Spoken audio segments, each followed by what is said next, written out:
जय माता की सभी संगत को। अगर आप भी हैं एक दिव्य पुरुष, आपके साथ भी दिव्य शक्ति चलती है। बहुत सारे लोगों के साथ कोई ना कोई शक्ति देखो चलती है। सभी को ये लगता है कि मेरे ऊपर माता काली आती है, माता शेरावाली। अगर कोई भी दिव्य शक्ति, पॉजिटिव शक्ति आपके साथ चल रही है तो उस पॉजिटिव शक्ति का क्या संकेत होता है और किन किन पड़ावों से आप लोग गुजरते हो, क्या क्या आपके साथ होता है, किस कारण से होता है, कारणों पर आज चर्चा करेंगे।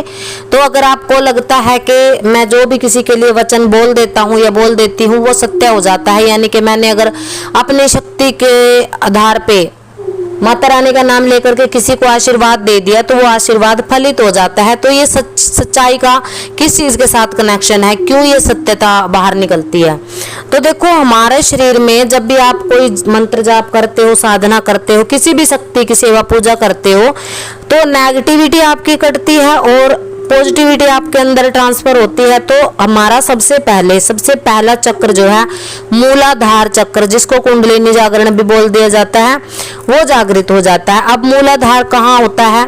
जहाँ हमारा पेट के नीचे वाला हिस्सा होता है, वहां से कमर के हिस्से से मूलाधार चक्र हमारा शुरू हो जाता है। उसके बाद धीरे धीरे जब मूलाधार चक्र को छेद करके आपकी पॉजिटिव एनर्जी स्वादिष्टान चक्र तक जाती है ना, तो क्या होता है कि अब आप नेगेटिव एनर्जी जो आपके साथ चल रही थी, घर के प्रेत थे, घर की डाकनी शाकनी, कोई भी अन्य शक्ति थी, उसको आपने पीछे कर दिया अपने मंत्र जाप से, अपनी पूजा से।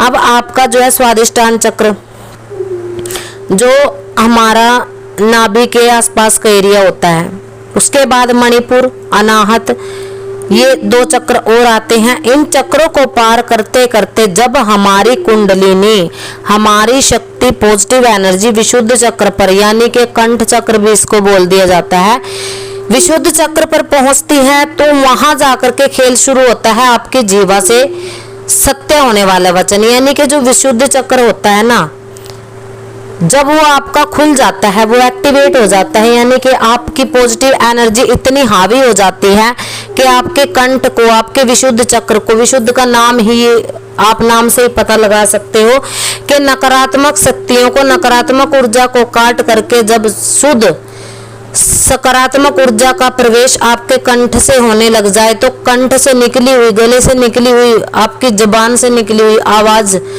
जो भी आप वचन करते हो, वो सत्य होने लग जाता है। और सत्य इसीलिए होता है क्योंकि ये जो हमारा विशुद्ध चक्र है, जिसका जागृत हो गया है, उसके वचन फलीभूत होते हैं, उसका आशीर्वाद फलीभूत होता है। परंतु कुछ लोग यहाँ पे क्या गलती कर देते हैं कि अगर उनको ये पता चल गया ना कि हमारा विशुद्ध चक्र जागृत हो चुका है और हमारे द्वारा कहे गए वचन सत्य हो रहे हैं, लोगों को आशीर्वाद मिल रहा है, वो थोड़ा सा इस चीज का ढिंडोरा पीट देते हैं सभी के पास। मैंने उसको ये आशीर्वाद दिया था, देखो उसके ये आशीर्वाद से ये काम बन गया, मैंने उसको ये काम करने के लिए बोला था, उसने वो काम किया, उसका काम बन गया, परंतु मेरे काम नहीं बनते हैं। हमारे साथ ऐसा क्यों होता है? क्योंकि वो शक्ति आपने अपनी कुंडलिनी को जागृत करके अपने शक्तियों को रिझा करके प्राप्त की थी, और चलो किसी का कार्य आपने कर भी दिया तो आप इसका ढिंडोरा पीटते हो। तो अब जब आपका आज्ञा चक्र और सहस्त्रार चक्र, दो चक्र इसके बाद बचते हैं हमारे। आज्ञा चक्र जो हमारे दिमाग में होता है, यानी कि आंखों के बीच भौहों का स्थान होता है, जो आईब्रोज होती हैं उनके बीच का स्थान, जहाँ पे तिलक किया जाता है, तिलक वाला स्थान, ये जो आज्ञा चक्र का स्थान बोला जाता है। जब ये चक्र हमारा जागृत होने वाला होता है, इससे पहले ही हम अपने विशुद्धि चक्र को, यानी कि सबसे पहले तो जीवा से निकले हुए वचन सत्य होते हैं किसी के भी लिए, वहीं पर सभी लोग गड़बड़ी कर देते हैं, गड़बड़ा जाते हैं। और अगर आपके भी मुंह से निकला हुआ वचन सत्य हुआ है तो निश्चय ही कोई ना कोई, जिस भी इष्ट की आप सेवा पूजा कर रहे थे, वो शक्ति आपके साथ चल रही थी, परंतु आपने इस चीज को गा बजा करके, ढिंडोरा पीट करके अब अपने से दूर कर दिया। अब आपको मजा आने लगा है दूसरों को आशीर्वाद देने के लिए। अगर आशीर्वाद देना चाहते हो, शक्ति को, कुंडलिनी को ऊपर उठाना चाहते हो, तो यहीं पर आके आपको रुक जाना है। जब भी आपका कंठ चक्र जागृत हो जाता है, विशुद्धि चक्र जागृत हो जाता है, तब आपको यहाँ पर आकर के एक विशेष कार्य करना होता है। कौन सा विशेष कार्य होता है? आपको गुरु की स्थापना लेनी होती है, गुरु धारणा लेनी होती है, गुरु मंत्र लेना होता है। और गुरु मंत्र में वो शक्ति होती है कि चाहे आप बेशक किसी के लिए भी वचन करें, गुरु मंत्र लीजिए, अपनी गद्दी आसन लगाइए, आसन पर गुरु को पूजिए, उसके बाद स्वयं बैठिए, उसके बाद जो भी आप वचन करेंगे वो वचन तो सत्य होगा ही।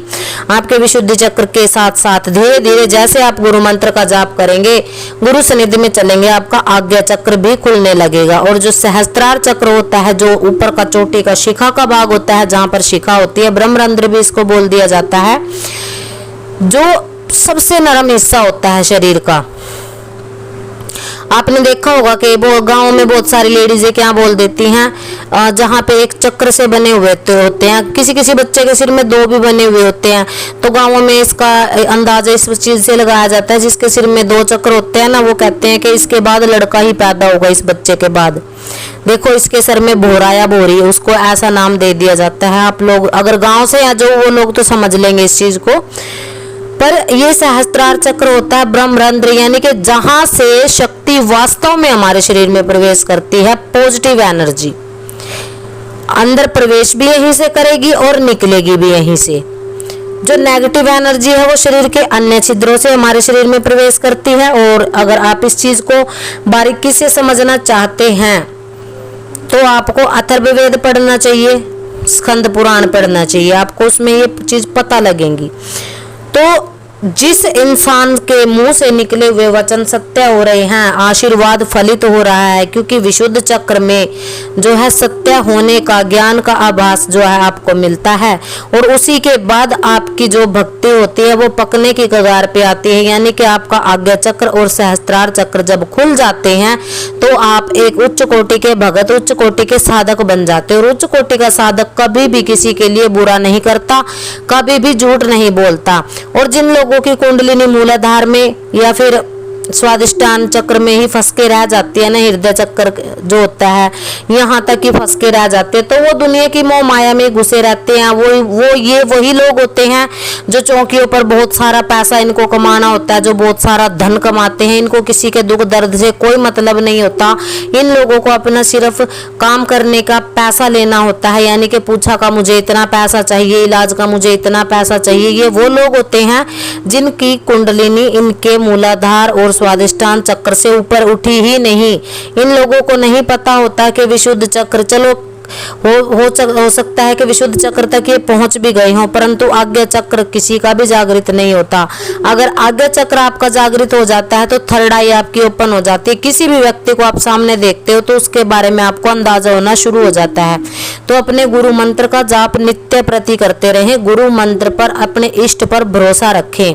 अगर आपके साथ ये सिम्टम हो रहे हैं कि आपके जीवा से निकले हुए वचन सत्य हो रहे हैं, तो यहीं पर थोड़ा रुक जाने की आपको आवश्यकता है। आप अपने जीवा को थोड़ा कंट्रोल कीजिए, उस पर अपना प्रतिबंध लगाइए और अपने घर के अंदर कैद हो जाइए। 6 महीना, 7 महीना, साल, 1.25 साल, 1.5 साल, 2 साल आप केवल अपने जो है आज्ञा चक्र पर ध्यान दीजिए, क्योंकि आज्ञा चक्र खुलने के बाद ब्रह्मरंध्र जिसका खुल गया उसको शक्तियों की विशेष कृपा मिल जाती है, वो दुनिया के मोह माया बंधन से छूट जाता है। तो ये छोटी छोटी जानकारी आपके लिए लेकर के आते रहते हैं। आशा करते हैं आपको पसंद आई होंगी। सभी संगत को जय माता की।